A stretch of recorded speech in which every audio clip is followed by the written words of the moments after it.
evening. Thank you all so much for being here. I hope those of you who are out there on the front lines working are staying safe, and those of you sheltering in place are doing the same. We're so grateful all of you could join us tonight. Here's a little bit of our agenda that we're going to go through.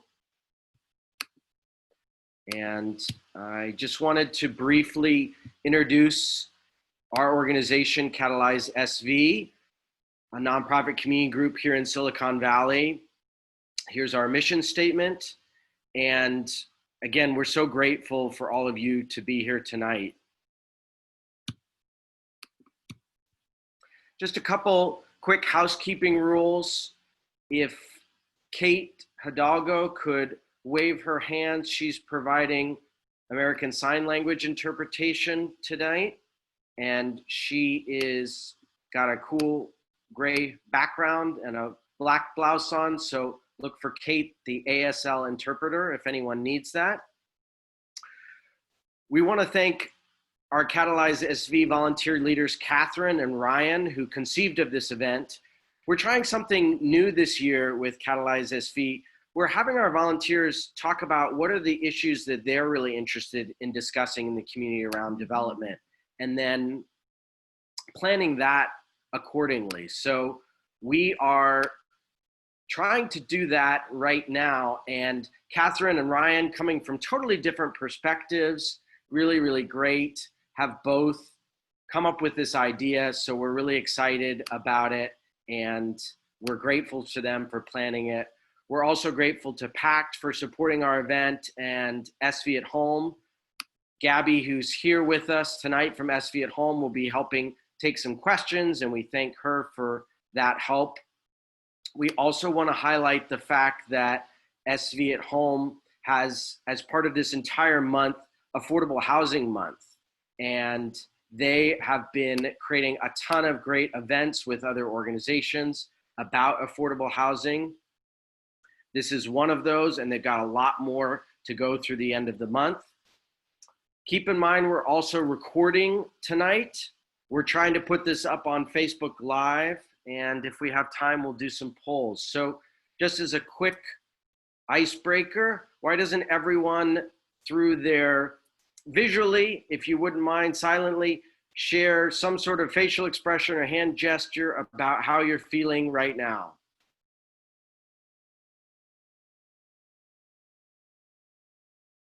Lots of thumbs up. Okay, great. Thank you.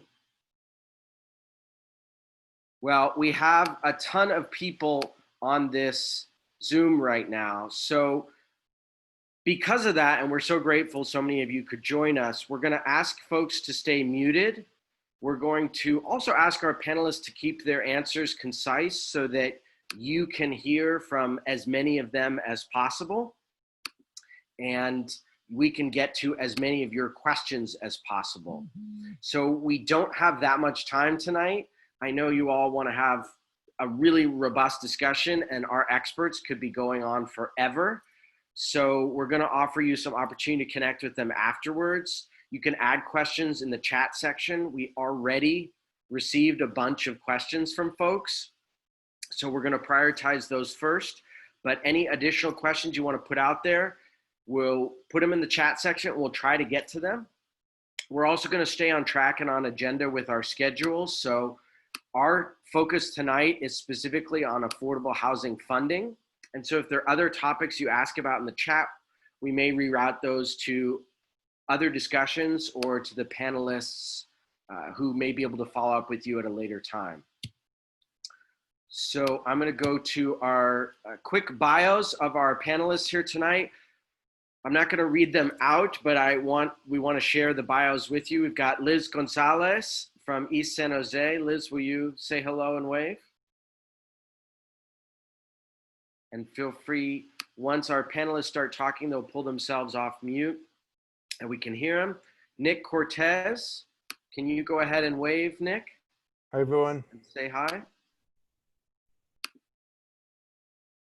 think Nick's on here. Jacky Morales-Ferrand, would you be able to say hi and wave as well? Good evening. Thank you, Jacky. We've also got Iman Novin. Iman, would you say hello and wave? Hi, everyone. Thanks. And we've got finally Kevin Zwick from the Housing Trust. Kevin, would you say hello? Hey, everyone. Hope you're doing good. Wonderful. So we will be having this presentation recorded so people can look at it afterwards. We also want to provide some contact information for our panelists. So here's how you can reach the folks that you're going to be hearing from tonight. Again, we're not going to be able to get to every question, I'm sorry, but we will absolutely want you to follow up with some of these organizations and individuals if you have additional questions for them. So we're going to get into some questions now, and I'm going to stop screen sharing for a second so we can get into our questions. The first one I want to ask is, for everyone who goes through housing, these issues are often very personal for us. And so let's see if we can ask each of our panelists. We'll start with Iman. What brought you to working on the issue of housing? Do you have a personal story around affordable housing and how you came about to work on these issues? We would love to hear that to help folks get to know you a little bit more. So Iman, if you want to kick it off. Yeah, sure, absolutely. Actually, I have to give some credit to Housing Trust because they have this annual thing where they ask you to put pictures of your childhood photos up of housing, which sort of triggers some memories of my personal story with housing. It's really tied to, I think, also my immigrant story. Our family escaped or fled here like a lot of Persian Americans, Iranian Americans after the revolution to start a new life. And, we, like a lot of immigrant stories, didn't have much to go by. We had a small 1-bedroom apartment that, the whole family shared in Santa Cruz area. And I think that, my parents buying their first house and that sort of setting the foundation for them being able to start a small business and grow from there was really fundamental to my interest in housing. I think later, when from an academic perspective, also became really interested in housing policy and whatnot in school. So that's my story. Thanks, Iman. Great. How about Kevin? Yeah, so I think my journey that landed me in affordable housing started like right out of college, working for a nonprofit organization in Oakland, California called Project Open Hand of the East Bay. And it was doing direct social service, working, providing food and nutrition to people with HIV, AIDS, and other chronic illnesses. And this was in the mid-90s, and one of the times when Oakland was having one of its periodic gentrification and displacement booms. And at that time, our clients, they had a lot of challenges. They were very vulnerable, but they were housed. They weren't housed in the best housing. They were housed in the basement apartments. They were housed in, tough parts of the city. But they were housed. And then at that time, I remember the city of Oakland, these were areas near downtown BART, and they became, the apartment buildings started turning over, and, people started buying them because, and moving in people that, weren't from the area. They were people that were trying to commute to downtown San Francisco. And so as a result, our clients would lose their housing, start couch surfing, start living in the streets, going to the AIDS shelter and others, and then their health deteriorated quickly. And I remember being 22, 23 years old and just saying, something big is happening around why aren't there places for these folks to live, given every other challenge they have in their life. And that took me on a path that led me to do community organizing, which led me to learn about this field called community development. And ultimately, I started working for a nonprofit housing developer in Berkeley that was building housing for for people who needed it the most. Now I've been in housing, doing housing for 20 years. Great. Thank you, Kevin. Do we want to go to Jacky next?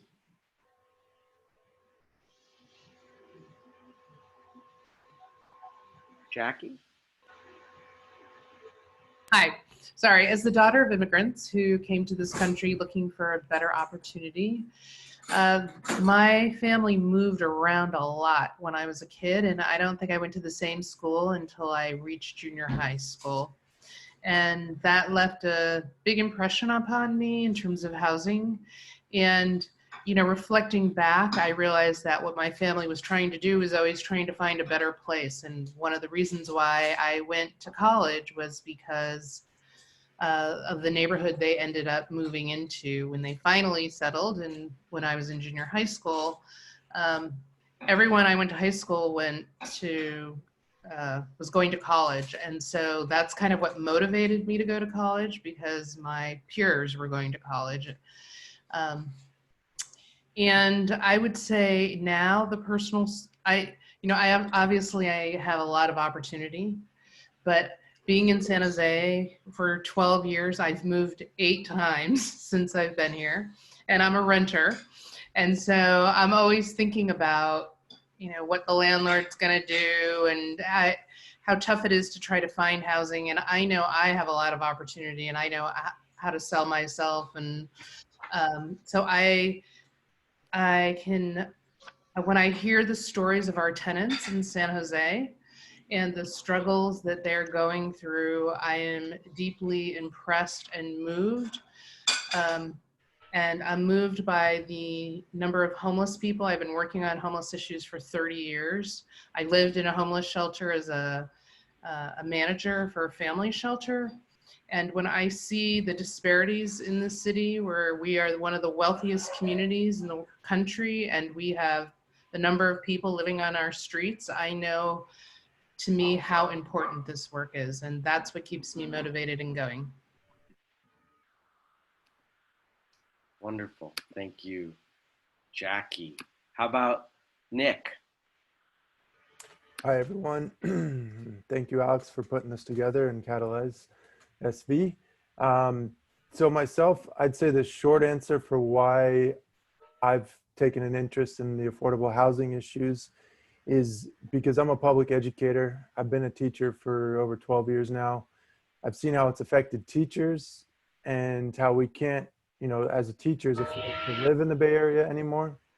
But also I see how it affects my students and how so many of my students are, housing insecure, and you can't focus on your education if you're not sure if you're going to have a place to sleep.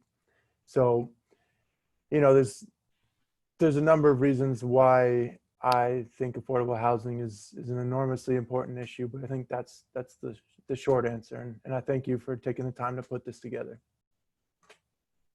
Thanks, Nick. Liz? Hi, everyone. Thank you again for this opportunity. I'll talk more broadly about the folks that make up the South Bay Community Land Trust and how we came to affordable housing. We're a pretty diverse group, and some of us come to this work after decades of organizing tenants and advocating for policy and working with the unhoused population. A lot of us out of the most recent campaigns to improve tenant protections in the city and the state, and that still continuing battle. We learned about this resident-led model for permanent affordable housing just in 2018. And it really aligned with how we understand housing as a human right and how we view public land and land in general as a public good. It comes out of the civil rights struggle in the South, with the first community land trust being organized by Black sharecroppers. And it's a legacy that we want to continue here in our own neighborhoods, with the folks who have been intentionally excluded from economic opportunities, intentionally excluded from housing, to be able to determine our own lives. Great. Thank you, Liz. Thank you all for sharing your stories. Well, Catalyze SV, we like to hear from our community members, so we're going to immediately start to get into some questions that some folks have submitted ahead of time. So let's start with a question from one of our organizers, Catherine Hedges, asked, opportunity housing is under new state regulations. It is allowing multiple units on a single lot in formerly single family zoned areas. How do you all see these fit in your funding streams? Or do you see them as just sort of relieving the pressure to include missing middle housing under sort of affordable housing? And of course, any of you can take that question at any time, or if you don't want to answer it or don't have anything to say, that's okay too. Can I jump in first? Yeah, so I love talking about opportunity housing because it's incredibly important as we think about who our cities are for and who's being excluded from our cities.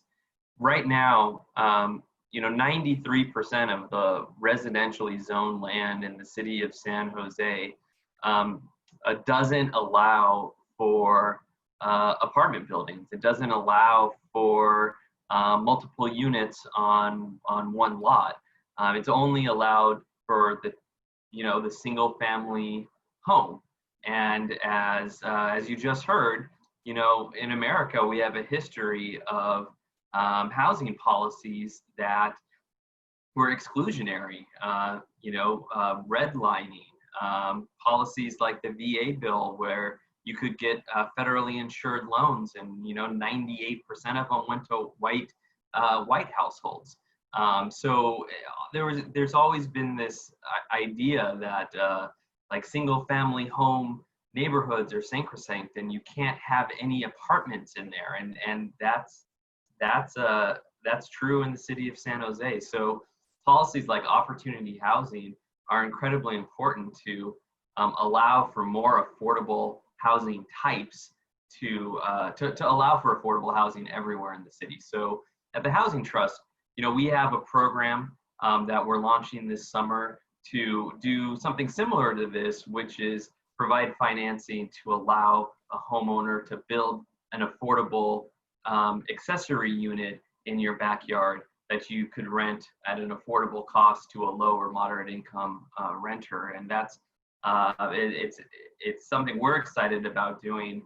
It's a kind of a first step to this even better policy of opportunity housing that hopefully will happen in our cities here and around the region.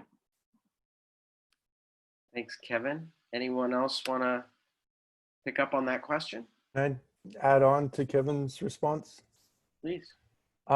So speaking to the financing part, because one thing I've been working on for a few years now is around public banking and creating a public bank here in our region.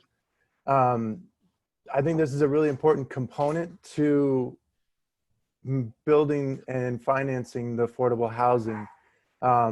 If we had a public bank here in San Jose or in Santa Clara County, we would be able to offer much lower interest loans to fund these type of programs like the opportunity housing and things like that. So hopefully during this discussion, I'll be able to get into it a little bit more, but definitely want to bring in that component that access to a public bank would offer more access to financing for these type of projects at a lower rate so we could get more done for our money. So I'll just leave it at that for now. Thanks, Nick. Anyone else want to pick this up? Yeah, this is Jacky. I'm just going to jump in to say, while I see the opportunities that Kevin is talking about are really geared towards these higher incomes households, I think as we're looking for opportunities for the poorest in our community and the lowest wage workers, this will not be a solution for them. And so I think it's great because it does provide, opportunity on one end of the spectrum, but the spectrum that has consistently been left behind is people who are earning the lowest wages. And that includes in the affordable housing industry, as well, where the majority of the production, even in the city of San Jose, is on the higher side of the affordability. And so we really need to have a commitment to look for solutions that really address the wages for our working class community who have very few choices and opportunities. This is Iman. I can add a little bit of my thoughts on this topic as well. You know, most of our work is focused on new construction and acquisition of existing buildings, larger buildings, tax credit affordable housing. But I think, you know, we must recognize that the majority of the land area in our country is zoned and has been built out really in lower density single family. And to meet the sort of growth projections that we're looking at, there isn't enough zoning that is high density at BART stations or in downtowns to meet that need. And so densification of our lower density single family neighborhoods is something that's going to have to happen to keep pace. And you know, we're seeing a lot of that with accessory dwelling units and JADUs, junior accessory dwelling units, sort of acting as this non-subsidized, naturally occurring version of affordable housing. And I think these types of creative solutions, it's not an either or, it's an and. We should be doing more low-income tax credit housing, but we should also be looking at these creative solutions. I've been seeing a lot of innovation in this area. There's startups that look at, you know, if you want to build a ADU in your backyard, how can you do it most cost effectively? How can you get financing for it? They can help you through the design. And even if you can't afford the cost of building one, there are some startups out there now that are offering to build it for you anyways. And then, you know, you can lease it out and pay them back over time. So I do see this as something that is going to continue. And you know, the user group that I'd like to talk about a lot, because I live in Walnut Creek and we have one of the highest populations of seniors in the country. Actually, Rossmore is a large senior community here, and they're very excited about these ideas of ADUs and JADUs because it's an opportunity to generate some additional income in retirement, as well as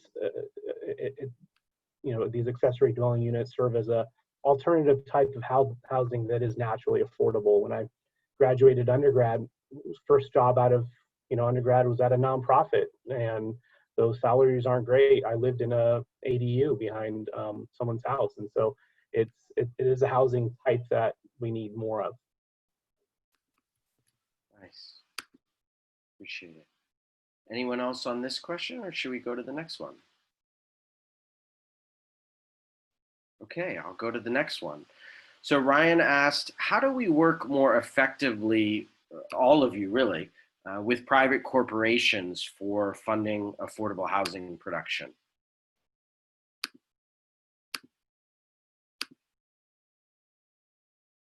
Anyone want to take that? I could start. I think one suggestion is to tax them and have the people determine how that money is used, because they definitely have the money. It's not going to hurt them to tax them appropriately, and it will greatly benefit us. Thanks, Liz. And I would second what Liz said, as well as going back to public banking as well, because if we had a public bank, we wouldn't need to rely on these private corporations for funding. You know, we would have a publicly funds available for these projects, and they could invest back into our community for important things like housing. So I don't think we should need to rely on private corporations for these type of projects. Okay. Yeah, Jacky? I'll jump in. I'm sorry, was Jacky gonna go? No. Yeah, so I think it's a great question. I think there's two things that it brings up to me. The first, at the Housing Trust, I mean, we're a private nonprofit organization. We raise money by finding people to join us and join the challenge of providing affordable housing. And a huge shift in things over the last, call it 5 years from, you know, the 20 years I've been in doing affordable housing, is that employers and corporations are seeing and want to be a part of the solution. So, you know, you see some pretty amazing things, a lot of things that have started from our region. You see corporations like Cisco stepping up and providing tens of millions of dollars to Destination Home to fight homelessness, tens of millions of dollars to the Housing Trust to help us provide capital to start up affordable housing. And then, you know, that led to a lot of pretty exciting announcements from Google and Salesforce and Microsoft and others that are now totaling in the billions of dollars. So at the Housing Trust, you know, we have our tech fund, which raised money from regional employers and foundations to help start up affordable housing for very low and extremely low income families. And that's raised $112 million in the last 3 years. All of it's been committed or spent. It's helped start up 3,000 affordable rental homes. And it's a drop in the bucket. There's a long way to go.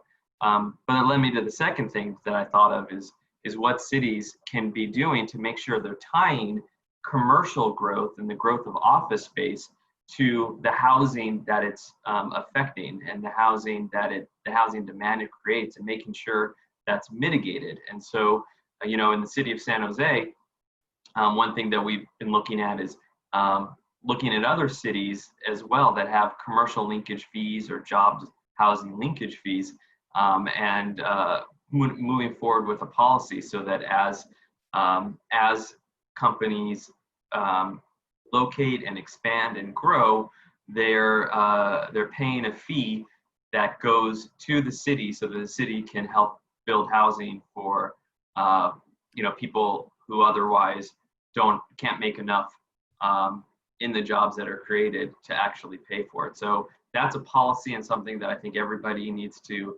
focus on, rally on, and make, you know, see the city of San Jose and other cities move forward with commercial linkage fees.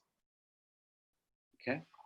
So I'm just going to follow up with Kevin on that, because we're planning on bringing forward a commercial linkage fee this fall. And so that's something for everyone to look for. And if you sign up on the Housing Department's website and you tell us you're interested in the topic, we'll let you know when it's coming before the City Council.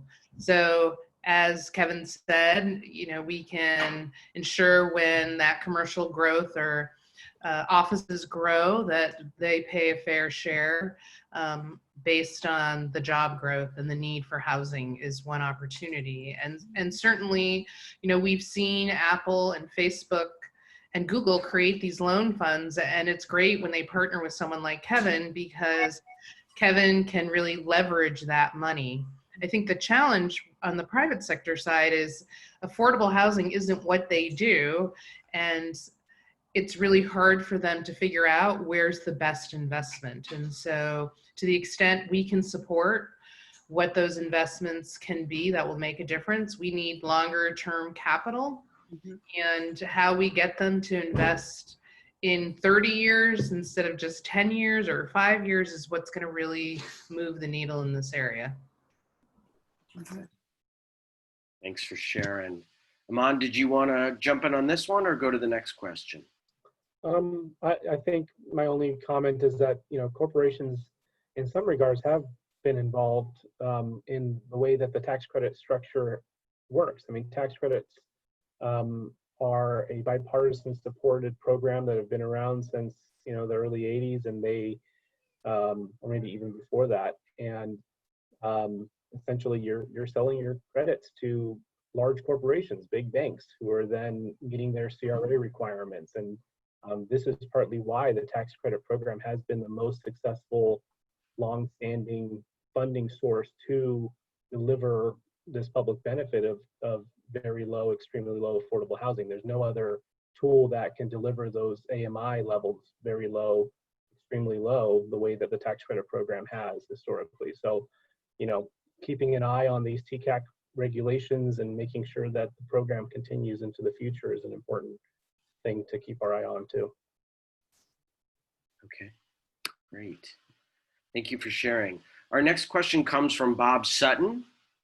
Bob wrote in about some information he's received from the province of Alberta, Canada, which has these investment cooperatives, also known as opportunity development cooperatives. And he says they're about investing in local economic growth and local businesses. And as a for-profit, they partner with local entrepreneurs in need of investment. And they sell shares to local members of the community who then can see the return of investment right before their very eyes. And Bob says they include an ability to offer tax-sheltered investments. So his question to you all is, would this cooperative idea offer a solution to speed the pace of capital for community-led or partially funded affordable housing projects?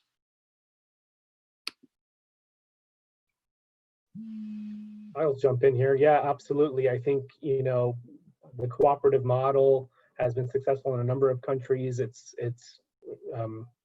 emerged as a sort of resurgence of it. I've seen here a number of projects coming together. Anytime you can have a motivated group of people come together, do a combination of private fundraising for their cause, sort of crowdsource, and try to then pair that with other government subsidy programs that are out there, you can really start to reduce the reliance on multiple layers of financing, which make projects more complicated. And so I've seen groups come in and do private fundraising for some aspects of their housing projects, and or buy apartment buildings and then divvy up the costs. And a number of tech startups are looking at this sort of shared economy model of how to take, look at some of our beach communities, our coastal communities, where a high percentage of the housing stock is vacant. It's just a second or third home for individuals. How do we open that up? How do we sort of take advantage of the technology and the sharing economy to take some existing housing that we have? And so looking at these models of creative financing, and we have to get past the traditional model of how we build affordable housing in this country. I have a question. Susan, we're going to hear from other folks. Questions, Okay. Please put in the chat function. Oh, sure. Chat function. Okay. So I can this jump in. idea from Alberta that Bob Sutton presented, has anyone heard of this idea or know of anything similar down here? I haven't heard of that one, but it reminds me of a recent organization that just formed in the East Bay Permanent Real Estate Cooperative. And their goal is very similar to the CLT model, to preserve affordable housing permanently. And they get residents and investors to pool their money together and buy up properties, buy up homes for different, it could be not just homes, but for other purposes too, but for the benefit of the community and to keep it permanently affordable. We learned about this model after we already started our process for the nonprofit, but it's something that the Community Land Trust is flexible enough where we can do that too, because, how do we as a community expect others to invest in ourselves when we're not investing in ourselves too? And instead of, putting our resources into the pockets of corporations and other people, we can keep that money in the community. Okay. Other panelists want to weigh in? I could maybe chime in, Alex, and just again, bringing back to my focus on public banking to kind of tie this all together. Recently the Feds lowered the interest rates to near zero. If we had a public bank, a county bank, or a city owned public bank, then, they could loan to our community banks and to our credit unions and to our municipal agencies and others to fund all of these projects that we're talking about. So it would bring the cost of any of these things down, and it would offer a lot more opportunity and sustainable investment in our communities. would keep our community's wealth in our community. So it's one of those important components that I think is tied into a healthy city, a healthy county, and a healthy community in general. It's the most efficient way to move forward for financing projects and things like this. Okay, thanks. Anyone else before we go on to the next question? Okay, Reggie Meisler had a question for us. He talks about an example in Santa Cruz where the affordable housing developer Mid-Peninsula Housing was denied recently a $400,000 city grant for a remodel project. The city said, according to Reggie, quote unquote, "We encourage Mid-Pen to reapply when they are constructing new housing units." So Reggie's question to you all is, do you find that cities are resistant to give funding to rehabilitation projects like community land trusts, which rather than produce brand new affordable housing, instead take unaffordable housing and make it permanently affordable? So again, do you think cities are resistant to giving funding to rehab projects like community land trusts? Yes. Jacky from the city would just jump right in and say yes. When we're having this housing crisis, it's all about numbers. So in the city of San Jose, we have a goal to build 25,000 new units. 10,000 of them are supposed to be affordable, and we want them to be affordable. And so there is this immense pressure on then redirecting our resources towards the creation of new units because we don't have enough. And so I think it is a political question more than anything else. And I think it's true in San Jose. In fact, all of our money right now, we have a small pool of money that we can use for rehab, but the overwhelming majority of it is going towards the 10,000 unit goal more than anything else. And again, I think it's because we are in such a housing crisis that there just isn't much appetite for the rehab. Although what I would say, as someone said earlier, Iman said earlier, it shouldn't be an either or, it should be an addition. We should have a strategy, and the housing department is working on a strategy and on preserving what we have, because we're going to fall farther and farther behind. So we could be building all this new housing, but if we lose our rent stabilized housing or our naturally affordable housing, then those 10,000 units really wouldn't have been an added benefit. So I do think there's a need in most of these cities in the Bay Area to do preservation, but the focus has absolutely been on, and it is on our money to build. Yeah, I agree with Jacky, and just agree that it's a matter of political will here, because who tends to live in those buildings that require rehab, right? Our most poorest communities. And we need to push the city to fund and invest there. I know last year in Oakland, they dedicated a fund of $12 million. And we just have to keep at it, because if not, we're losing that community every single day. We're losing it to other cities, to other states, and to the streets. You know, this conversation isn't happening. It's happening when the world is changing. And this crisis is really showing us like what a bad situation was made worse.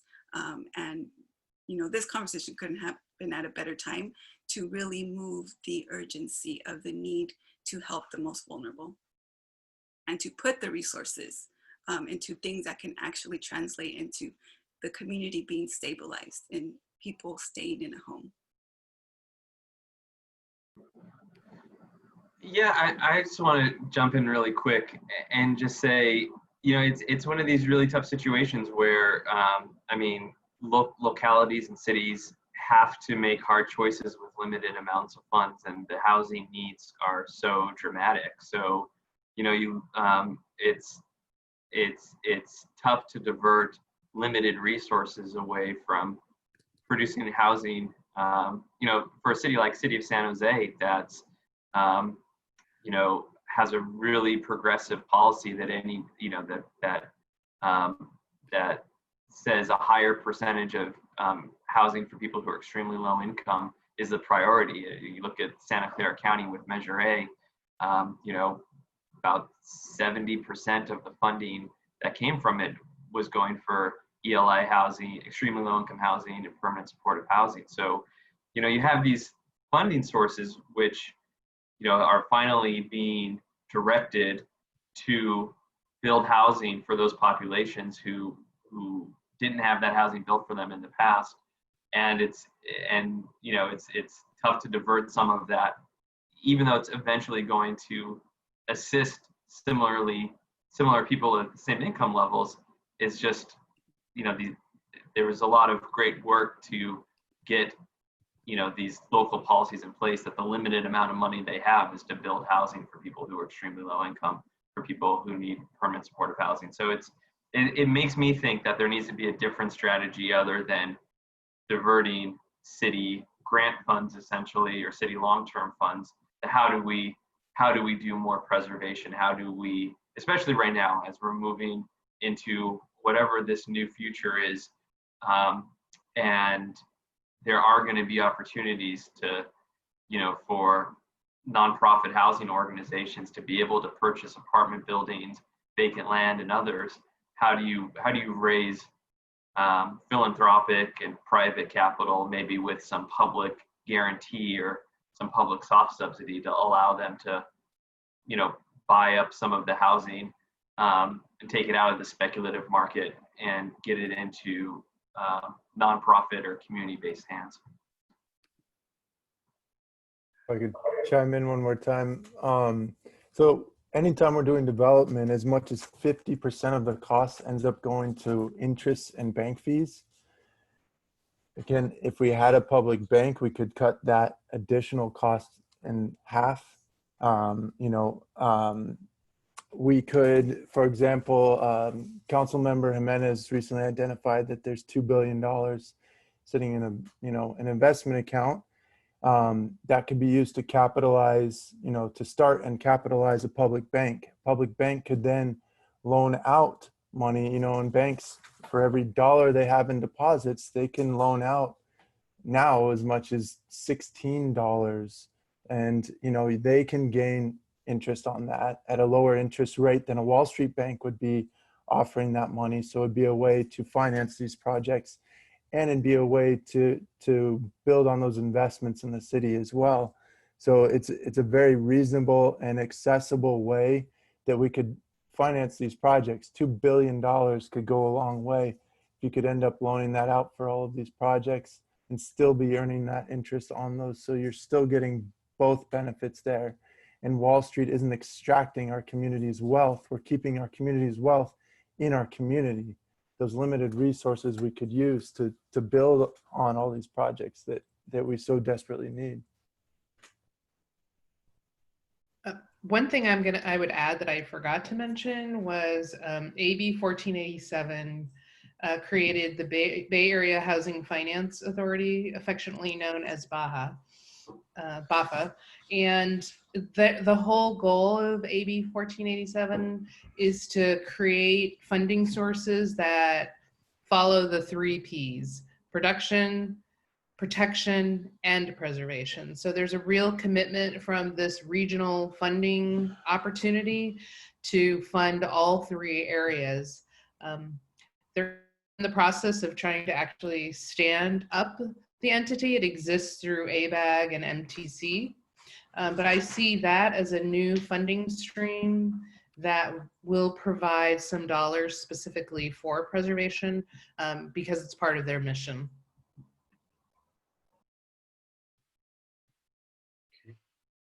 I'll just add that I think that's a very important point. When you go into a particular county or look at various counties, the amount of disparity between, cities within a single county in terms of how much money they have for affordable housing can be huge. One city might have a lot because they have a lot of market rate development going on and they have a strong impact fee program, whereas a neighboring city might not have any funding for affordable housing. And having a regional government level entity that can play the role of allocating funds where they're needed goes a long way. I mean, to give you an example, I live in Contra Costa County, and we don't have a bond like Santa Clara County or San Mateo County, and so there isn't a strong county source of funding. And then within the county, there's maybe 2 or 3 cities that actually have enough development going on that they're generating enough funding at the local level to subsidize affordable housing. So taking this more regional approach helps a lot. In terms of the finance side of it, there are a number of for-profit affordable housing developers that are leading the way, I would say, in creative financing for affordable housing development, figuring out how to bring private dollars into capital stacks for funding affordable housing. It's not going to get you the same returns as market rate development, but it's a safe investment and it does generate returns. I'm seeing, creative developers using bonds. So partnering with municipal bond agencies who can issue these bonds, going out and just outright buying entire apartment buildings that are market rate and then deed restricting them to 80% below area median income. So I think a big component of this is, coming up with some financing creativity and being more flexible with our funding sources. When you have one particular funding source that only serves a very narrow niche, it becomes difficult because in one part of a county, maybe you have a lot of older apartment buildings where preservation is the right approach.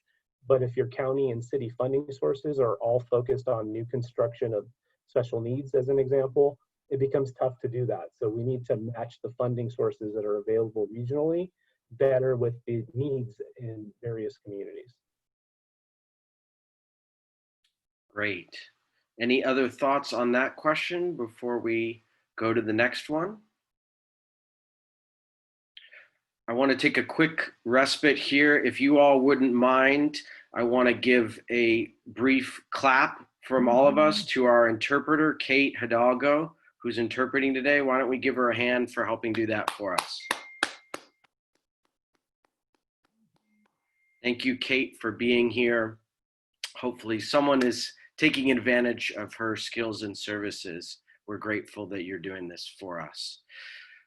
Okay, next question. Let's go to, so Chuck Nolan had an interesting question, and let me know if this rings for any of you. Chuck asked, can underground space be part of the available land for an affordable housing developer? And thus, can they use that underground space as part of the project to benefit them in funding it? Any thoughts from Kevin, Jacky, Iman, who are working on development projects around underground space and how that plays into the funding part of it?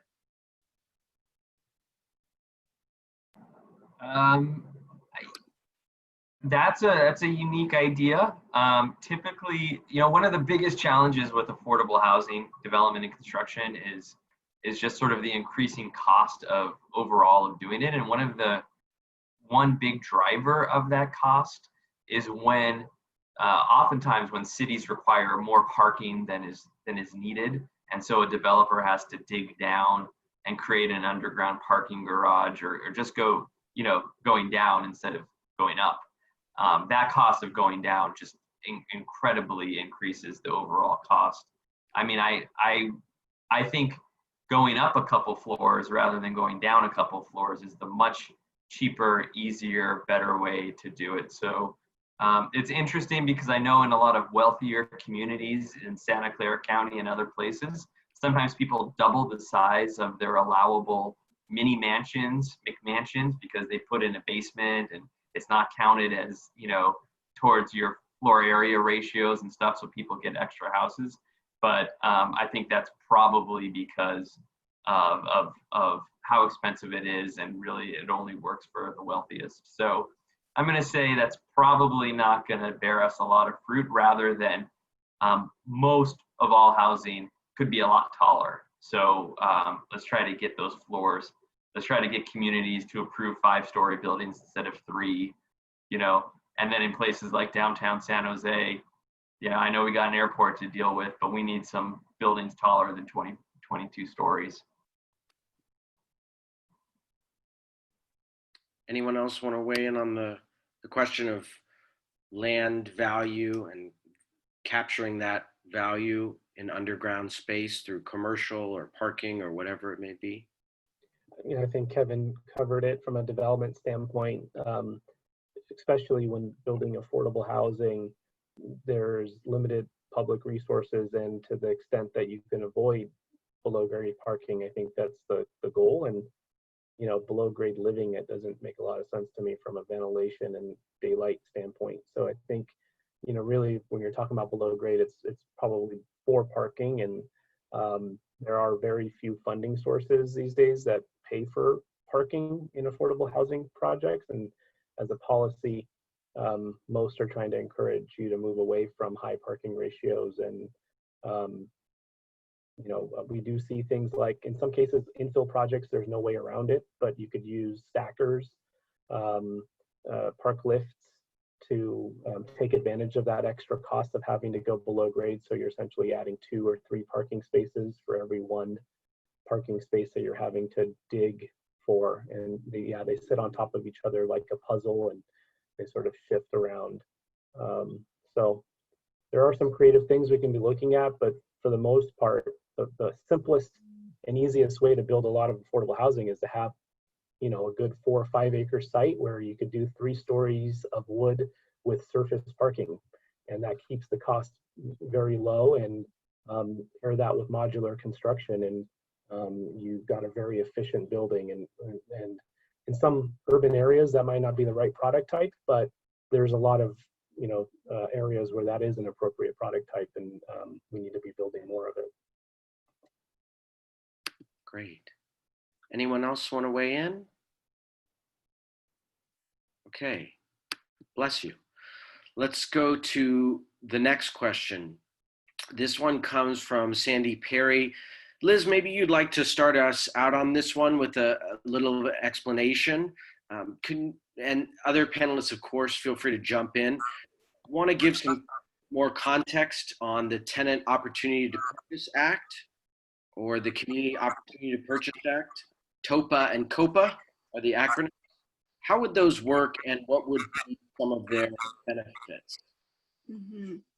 Yeah, we saw this policy come out of Washington, D.C. to combat, you know, the displacement that was happening there. And it gives tenants the first opportunity to purchase the building. First rights of refusal, they call it. If it's not given to the tenants, there could be a community organization that could handle that for them, with the idea that eventually it comes under tenant ownership. There's a few cities in the Bay Area that right now are trying to move this policy forward. With COVID, it's sort of on pause, but it's a great policy to prevent displacement and combat that and keep our communities stable. With resources, again, from the city, from diverse funding sources. I would add that the city of San Jose, we are considering it. Well, we're working in our anti-displacement plan that was very community-based to look at some of these community models to determine how we could support them and what it would take. So something like a COPA would require an entity who could actually own and is interested in controlling these smaller buildings. And that's the challenge in San Jose, is we don't have developers that are interested in owning small buildings. And we also don't have community-based developers. So the Bay Area has like the best developers in the country of affordable housing. They're nationally known. But the big problem is, and for financial reasons, it's very hard to do these smaller buildings. And we don't have that resource in San Jose. And what I would say, the good news is we do have experience in San Jose attracting new developers to our area. So we didn't have developers who specialized in permanent supportive housing, and now we do because of the efforts of the county and the city of San Jose. So I still feel very hopeful that we're going to be able to bring the right players, the right investors, we have a community group that's interested in the issues. And so I think we can make this happen, but we need more resources to do it, but we're committed to trying to find a way forward and a path forward on this one. Okay. Thank you, Jacky. I want to ask a snappy question with the word snap in it. So hopefully this will be a good one for all of you panelists. If you could snap your fingers and change one thing about the current system for funding affordable housing, Jacky, you talked about resources a moment ago. Maybe that's your answer. But for all of you, if you could snap your fingers and change one thing about how we fund affordable housing, what would it be?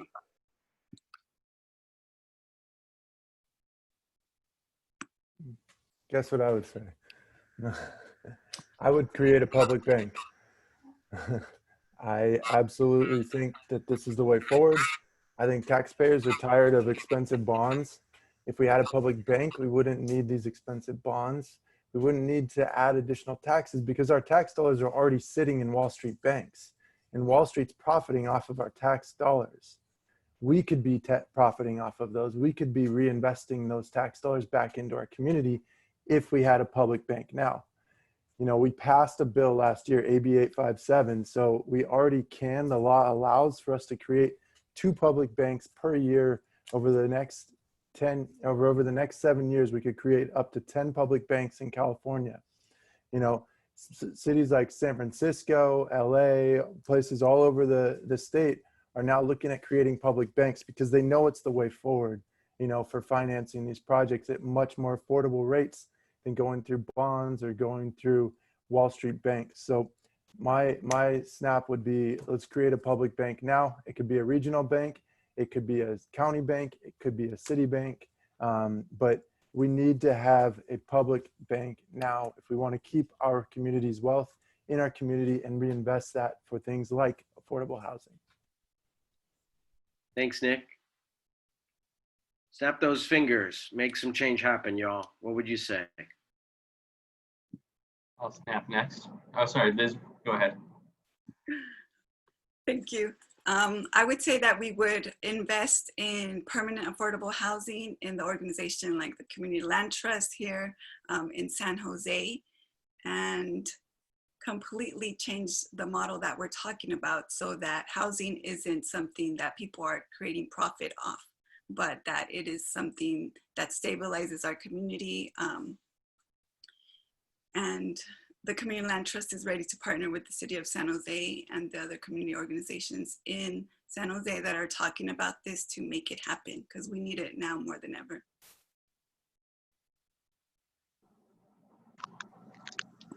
So, you know, if I'm snapping a really big set of fingers, it would be to snap it so that we rebalance our federal housing policy away from subsidizing home ownership and subsidizing mansions for millionaires, and making sure that more money is available for everyone else in society. So, you know, there's a great housing finance success story. It's called Section 8 housing, you know, tenant-based Section 8 housing. The problem is there's only enough money for 1 in 4 families who qualify for it to have a voucher that the federal government can pay for the cost of your housing. So if we say housing is a human right, how would you actually have that in policy? You would say the federal government would subsidize people's rent. You know, they pay no more than 30% of their income to rent, and some other body pays for the rest. But to make it available for everybody who needs it, you know, it's like $40 billion a year more every year.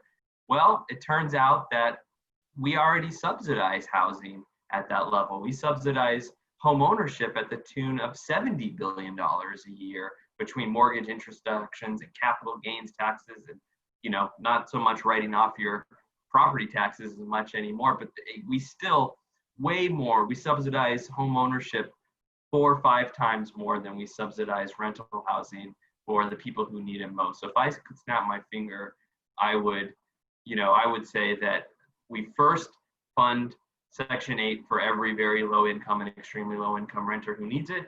And then with what's left over, let's subsidize home ownership. Awesome.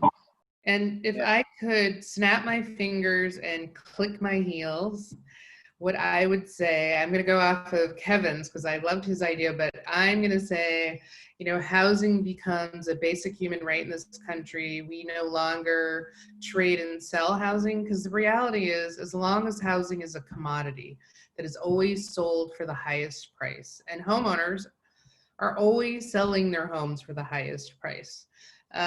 Nobody's like saying, I'm going to sell mine for less because I want to help the next person. And it's the same with apartment building owners. They want to sell their housing stock for as much as possible. And so as long as housing is traded on a market where we're all trying to make the most amount of money, we're just not going to have the resources to subsidize.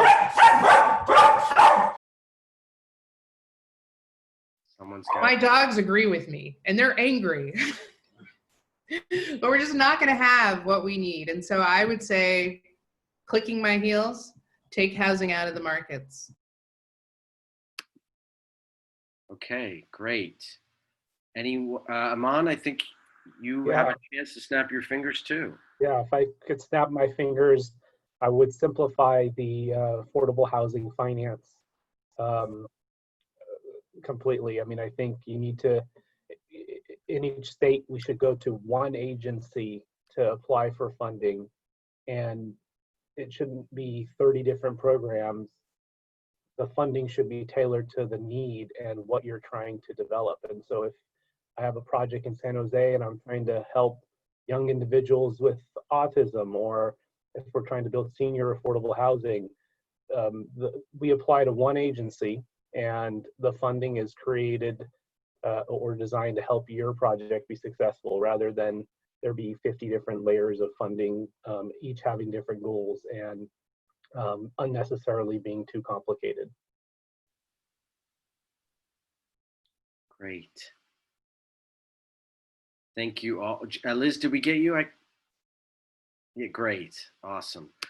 Well, I want to just pause for a brief moment and thank these panelists because they're answering so concisely. It's amazing. And we've got more questions to get to. Thankfully, we've got through all the initial questions you all submitted ahead of time. So let's get some of the questions that we've been getting through the chat function. If you wouldn't mind, I'm going to read those questions out so we can continue to just have not too many people speaking, but I guarantee you we'll get to as many more questions as we can in the next 22 minutes. So we've got a question from James. Where can we find startup funding for an affordable housing CLT or community land trust? How do we get that money that we need to start that? Talk to Kevin. Housing trust.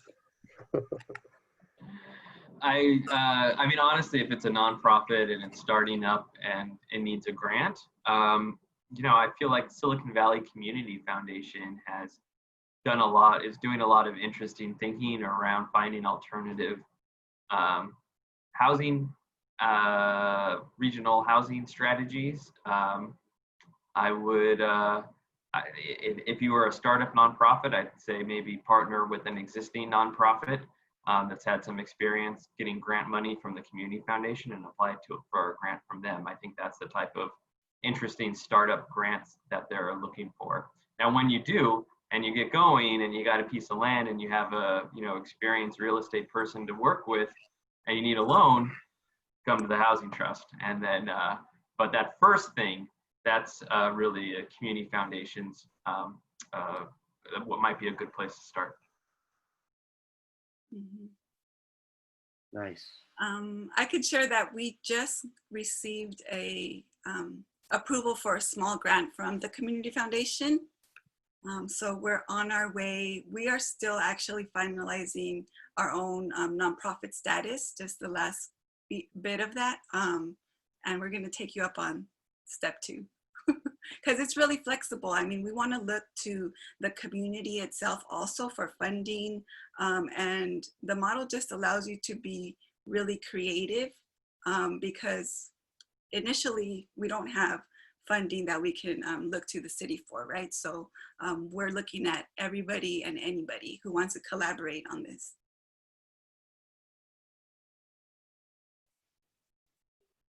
I would say on the city side, we're very interested in this whole idea of community land trusts. I've worked on 3 different community land trusts in the past, and so I'm a big 3? fan Wow. of them.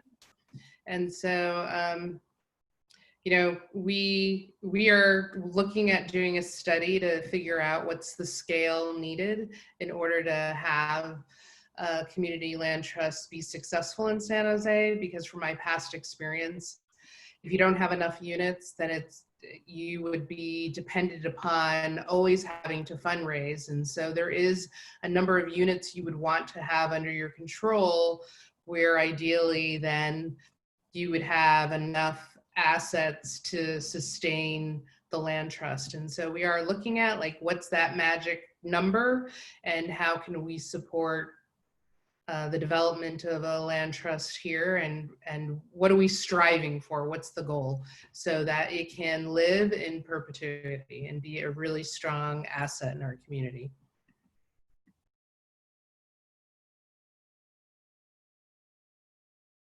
Anyone else want to weigh in on that? I think I've already said it, but a public bank would be another great option, you know. There's over $15 billion between the county and the city that could be used to capitalize a public bank, and that would be an enormous amount of money that we could then use to finance these things. So the opportunity is there. Okay, thanks, Nick. I want to build off a question, or really a response that Kevin gave about the Community Foundation. Matthew H. here in the chat function asked, could foundations be parking their money in a public bank? In other words, through what's called donor advised funds or through foundations. Do you think that there's more money from the foundation world that can go into a public bank, or to go into funding affordable housing in other ways? How are foundations involved in the affordable housing funding? To take the question a little bit broader, how are they involved in that process? And have you seen them getting involved more and more over time?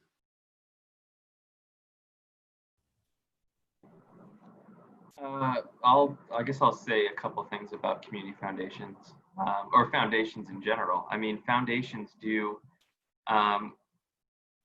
you know, the Silicon Valley Community Foundation, I'm gonna get these numbers wrong, so I wished I could like scroll over and see how many assets they have under control, or under not control, but they have as part of their overall foundation.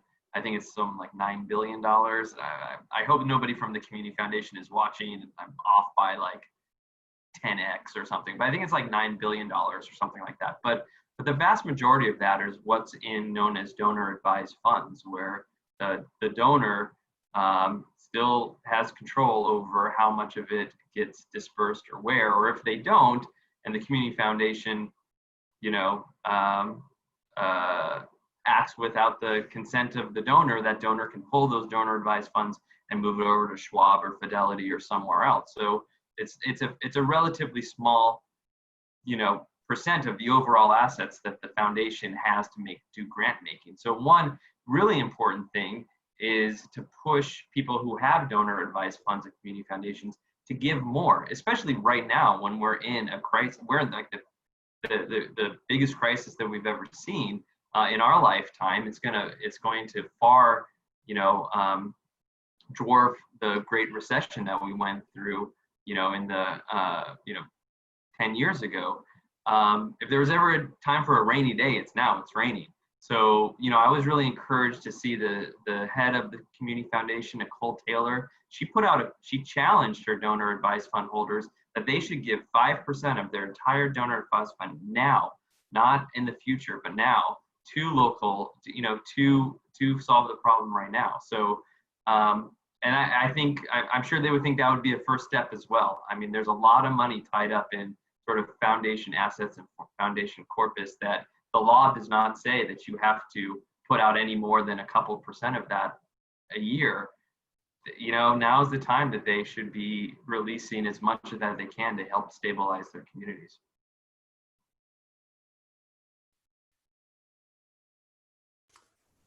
And I can address, I know there was some talk in the chat, but relating that to public banks. So like the example of Bank of North Dakota and the models that we're looking at here in California are commercial banks, not retail banks. So they wouldn't take money directly from the foundations, but they can take it from public entities. But they can partner with local community banks and with credit unions and work together to help finance community projects and work through those routes. So it's kind of how it works on that side. Okay, if we go to the next question, or does anyone want to jump in? Okay, next question. Betsy asks, one of the biggest expenses, according to her, is not cost of capital per se, it's land, labor, and materials, which are at an all-time high here, I believe in Silicon Valley. Any of you have any big, great ideas on reducing the price of land? Betsy wants to know. I'd bring up one of the taboo subjects of Prop 13.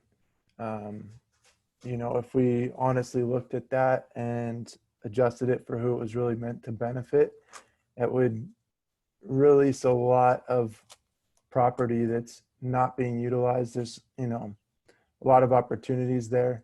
So I would bring that into discussion as a component, because I don't know what we can really do to bring those costs down, but bring existing properties into the picture would be another matter. So, economic crises bring the cost of land and bring opportunity for affordable housing. And during the last economic recession, we didn't have any money, so we weren't able to jump on opportunities because we had just lost redevelopment funding. But I think as you see what's happening with COVID-19, developers still need extremely high rents on the market rate side for some of those for the apartments to go forward. And so I think we're going to begin to see some trading of land and potentially at lower costs. And it's, do we have the money now to purchase it? And I think with the Google and Apple and Facebook money that's out there, I think we're in a much different place now. And so I actually think there's going to be opportunity in the short term for savvy, affordable housing folks to grab some land now. I would just add that zoning plays a big role in land value, and I've served on a planning commission, and anytime you start a specific planning effort of increasing density in an area, there are already developers looking at purchasing that land with the expectation that the price is going to go up. And so there's not much you can do around that. Some things that can help with affordable housing specifically, though, is like zoning overlay for affordable housing, where you're not necessarily increasing the density unless it's for affordable housing, just flexible zoning specifically for affordable housing sites that don't necessarily increase the density for any type of housing, but would allow an affordable project to move forward. And then anytime, if you have a site that's $5 million and you can fit 50 units on it, if you can instead build 100 units on that same site, your price per unit goes way down. And so density also plays an important role in land value per unit for affordable housing development. I also just want to add, at the same time that we could see that this is an opportunity for affordable housing, that there's going to be speculation in Wall Street trying to buy up this land because they have access to the cash much more than we do. So what can we do to prevent that from landing in their hands, right? And pushing us out of our communities. And also to think of this idea of scarcity that accompanies housing, because we just hear we need to build, we need to build, when we have more than enough housing already, right? There's empty units that could house everyone on the streets, like across the country. And we don't need to build because that goes into like sustainability issues. How can we redirect our investments and our commitments to what's already here before we lose it? So, I mean, I think I share a lot of where that sentiment is coming from, but I respectfully disagree that we have enough housing and that there's enough housing everywhere to house everyone. We just don't. I mean, there's a gap of 3.5 million homes in the state of California. It's why we see so much overcrowding and so much, doubling and tripling up in homes, because we just don't have enough. Now, I think there's a misuse of land. We probably are overbuilt in other things. I saw some comments in the group chat about like the public need for a public golf course right now.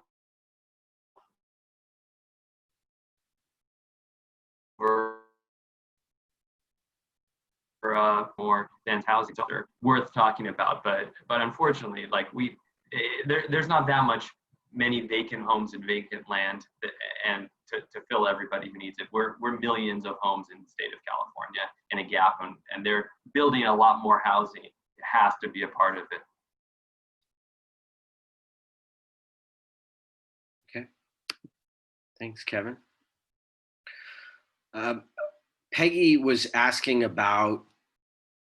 Peggy Elwell was asking about, can we eliminate what she calls speculative real estate interests from exploiting the housing crisis and circumventing the burden of high interest that commercial banks charge?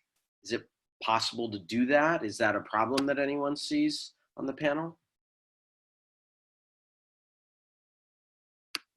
I can jump in since I brought it up. I mean, I don't really see a way around it. I mean, you want to have a community process to be able to plan densification in a community, and it's important to engage the community through that process. As soon as those draft plans are out in a public setting, there are people trading on speculation that whether this is going to pass or not pass. I mean, sometimes they lose. Sometimes they think that this specific plan will be adopted in a year and they'll pay more for it now. But, unfortunately, it's just how real estate happens. I think there are, again, creative things we can do with zoning to incentivize affordable housing while not necessarily incentivizing other types or prioritizing affordable housing so that it's less impacted by that speculation. But I don't think we can get rid of it completely. Okay. Jacky, I'll direct a question maybe to you from Susan Price, who is talking about she wants to ensure that housing funded by tax credits remains affordable for more than 30 or 55 years. She was asking optimally forever. Could you talk a little bit about what you've seen in the city of San Jose or other ways of having those homes guaranteed as affordable for longer periods of time? Sure. So what we've been doing in the city of San Jose since I arrived was we now put the city owns the land typically when we do a low-income housing, when we invest in it, and then we lease the land back to the developer. And what that means, it ensures that the land remain in public interest so that we can ensure that it remains as affordable housing in perpetuity. There are other cities who do affordable housing in perpetuity in other states. In Colorado, where I'm from, that's what we used to do, but it's not something that's allowed here. And so the other option is for us to do 99-year terms of affordability. But I kind of like we own the land, and somebody's putting in the chat, we could do a community land trust. That's why I love community land trusts, is because then we can ensure it stays within the public realm and controlled by the community. So right now, in most of our transactions between the city and the county, one of us will now take control of the land. Thank you for sharing that, Jacky. Appreciate it.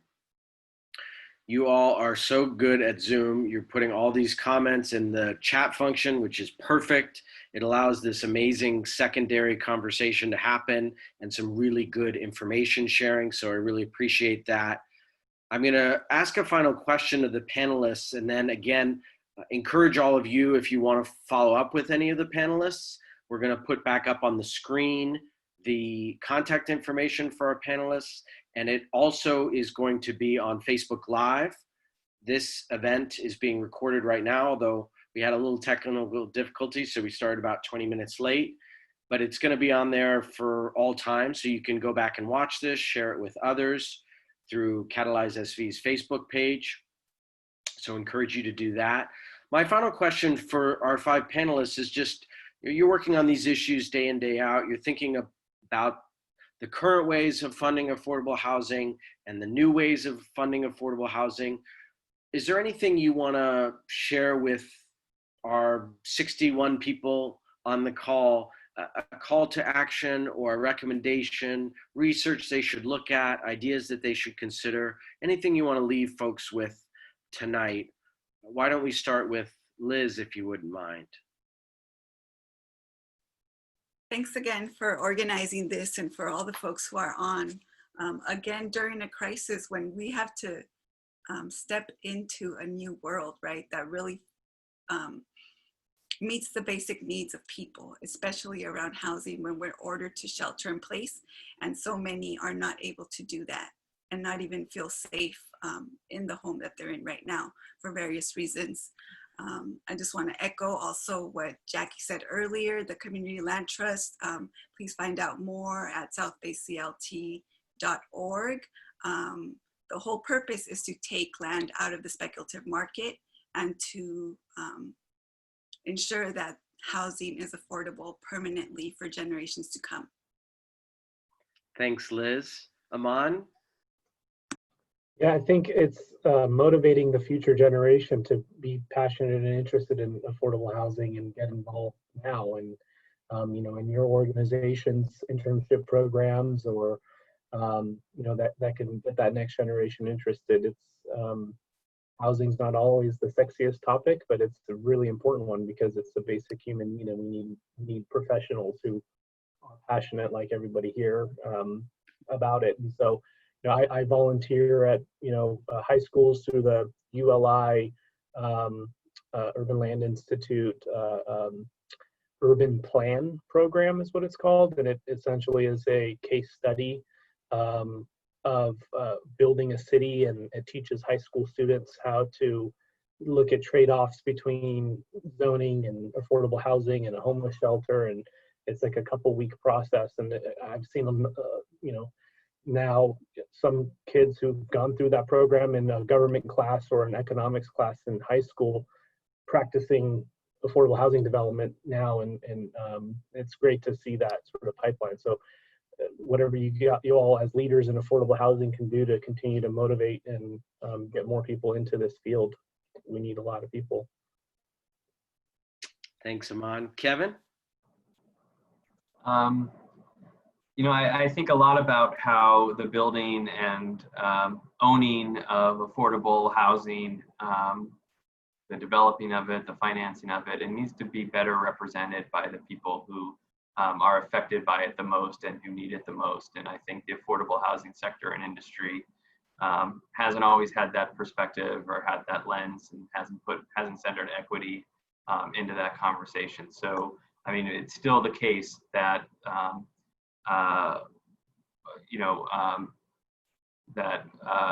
Black, Native people are way too overrepresented in people who are homeless throughout the country.